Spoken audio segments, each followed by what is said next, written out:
my fellow Americans, and the people who brought me to the dance, Delawareans. I see my buddy Senator Tom Carper down there, and I think Senator Coons is there, and I think the governor's around. Is that Ruth Ann? And that former Governor Ruth Ann Minner. Most importantly, my sisters-in-law and my sister Valerie. Anyway. Folks, the people of this nation have spoken. They've delivered us a clear victory, a convincing victory, a victory for we the people. We've won with the most votes ever cast on a presidential ticket in the history of the nation. 74 million.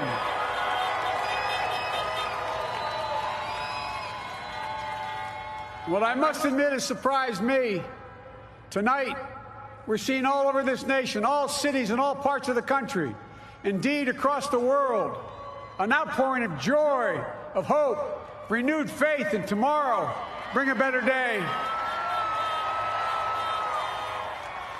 And I'm humbled by the trust and confidence you've placed in me. I pledge to be a president who seeks not to divide, but unify, who doesn't see red states and blue states, only sees the United States. And work with all my heart, with the confidence of the whole people, to win the confidence of all of you. And for that is what America, I believe, is about. It's about people. And that's what our administration will be all about.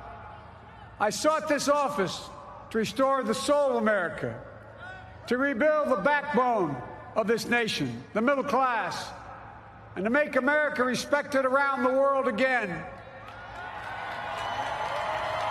and to unite us here at home.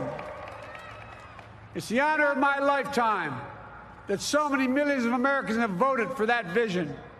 And now, the work of making that vision is real. It's a task, the task of our time. Folks, as I said many times before, I'm Jill's husband. And I would not be here without her love and tireless support of Jill and my son Hunter and Ashley, my daughter, and all our grandchildren and their spouses and all our family. They're my heart. Jill's a mom, a military mom, an educator. And she has dedicated her life to education. But teaching isn't just what she does, it's who she is. For American educators, this is a great day for y'all. You're going to have one of your own in the White House. And Jill's going to make a great First Lady. I'm so proud of her.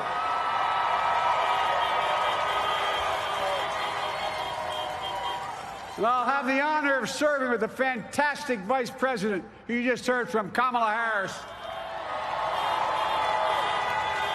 who makes history as the first woman, first black woman, the first woman from South Asian descent, the first daughter of an immigrant ever elected in this country.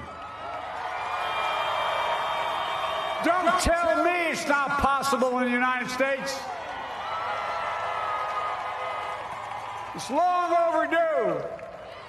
And we're reminded tonight of those who fought so hard for so many years to make this happen. But once again, America's bent the arc of the moral universe more toward justice.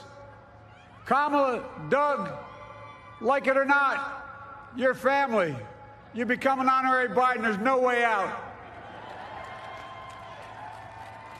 All those of you who volunteered and worked the polls in the middle of this pandemic, local elected officials, you deserve a special thanks from the entire nation. And to my campaign team and all the volunteers and all who gave so much of themselves to make this moment possible, I owe you. I owe you. I owe you everything. And to all those who supported us, I'm proud of the campaign we built and ran. I'm proud of the coalition we put together, the broadest and most diverse coalition in history. Democrats, Republicans, independents, progressives, moderates, conservatives, young, old, urban, suburban, rural, gay, straight, transgender, white, Latino, Asian, Native American. I mean it, especially those moments, and especially for those moments when this campaign was at its lowest ebb. The African-American community stood up again for me. You've always had my back, and I'll have yours. I said at the outset, I wanted to represent this campaign to represent and look like America. We've done that. Now that's what I want the administration to look like and act like. For all those of you who voted for President Trump, I understand the disappointment tonight. I've lost a couple times myself. But now, let's give each other a chance. It's time to put away the harsh rhetoric, lower the temperature, see each other again, listen to each other again. And to make progress, we have to stop treating our opponents as our enemies. They are not our enemies. They are Americans. They're Americans. The Bible tells us, to everything there is a season, a time to build, a time to reap and a time to sow, and a time to heal. This is the time to heal in America.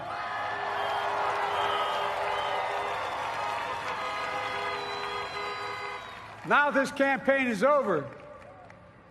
What is the will of the people? What is our mandate? I believe it's this. Americans have called upon us to marshal the forces of decency, the forces of fairness, to marshal the forces of science and the forces of hope in the great battles of our time.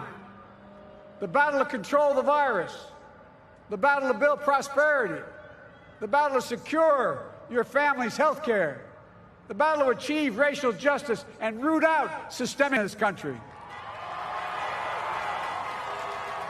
and the battle to save our planet by getting climate under control,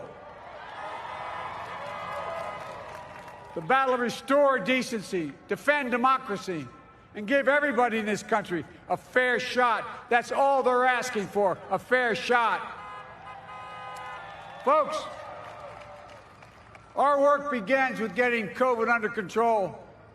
We cannot repair the economy, restore our vitality, or relish life's most precious moments, hugging our grandchildren, our children, our birthdays, weddings, graduations, all the moments that matter most to us until we get it under control. On Monday, I will name a group of leading scientists and experts as transition advisors to help take the Biden-Harris COVID plan and convert it into an action blueprint that will start on January the 20th, 2021. That plan will be built on bedrock science. It will be constructed out of compassion, empathy, and concern. I will spare no effort, none, or any commitment to turn around this pandemic. Folks, I'm a proud Democrat, but I will govern as an American president. I'll work as hard for those who didn't vote for me as those who did. Let this grim era of demonization in America begin to end here and now.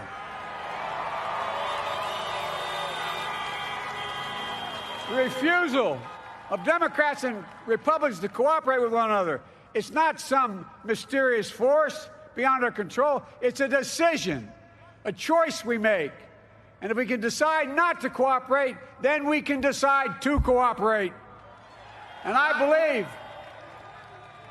that this is part of the mandate given to us from the American people. They want us to cooperate in their interest. And that's the choice I'll make. And I'll call on Congress, Democrats and Republicans alike, to make that choice with me. The American story is about slow yet steadily widening the opportunities in America. And make no mistake, too many dreams have been deferred for too long. We must make the promises of the country real for everybody, no matter their race, their ethnicity, their faith, their identity, or their disability. Folks, America has always been shaped by inflection points, by moments in time where we've made hard decisions about who we are and what we want to be. Lincoln in 1860, coming to save the Union. FDR in 1932, promising a beleaguered country a new deal. JFK in 1960, pledging a new frontier. And 12 years ago, when Barack Obama made history, he told us, yes, we can. Well, folks, we stand at an inflection point. We have an opportunity to defeat despair, to build a nation of prosperity and purpose. We can do it. I know we can. I've long talked about the battle for the soul of America. We must restore the soul of America. Our nation is shaped by the constant battle between our better angels and our darkest impulses. And what presidents say in this battle matters. It's time for our better angels to prevail. Tonight, the whole world is watching America. And I believe at our best, America is a beacon for the globe. We will lead not only by the example of our power, but by the power of our example. I've always believed, many of you heard me say it, I've always believed we can define America in one word: possibilities. That, in America, everyone should be given an opportunity to go as far as their dreams and God-given ability will take them.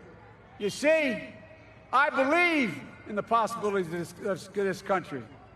We're always looking ahead to an America that's freer and more just, ahead to an America that creates jobs with dignity and respect, ahead of America that cures diseases like cancer and Alzheimer's, ahead to an America that never leaves anyone behind, ahead of America that never gives up, never gives in. This is a great nation. It's always been a bad bet to bet against America. We're good people. This is the United States of America, and there's never been anything we've been not able to do when we've done it together. Folks, in the last days of the campaign, I began thinking about a hymn that means a lot to me and my family, particularly my deceased son, Bo. It captures the faith that sustains me and which I believe sustains America. And I hope it can provide some comfort and solace to 230,000 Americans who've lost a loved one to this terrible virus this year. My heart goes out to each and every one of you. Hopefully this hymn gives you solace as well. And it goes like this: and he will raise you up on eagle's wings, bear you on the breath of dawn, and make you to shine like the sun, and hold you in the palm of his hand.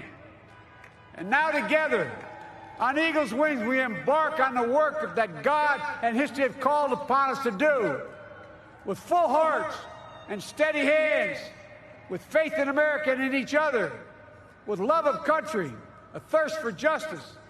Let us be the nation that we know we can be, a nation united, a nation strengthened, a nation healed. The United States of America, ladies and gentlemen, there's never been anything we've tried we've not been able to do. So remember, as our grandpapa used to say when I walked out of his home when I was a kid up in Scranton, he said, "Joey, keep the faith." And our grandmother, when she was alive, she yelled, "No, Joey, spread it. Spread the faith. God love you all. May God bless America, and may God protect our troops." Thank you, thank you, thank you.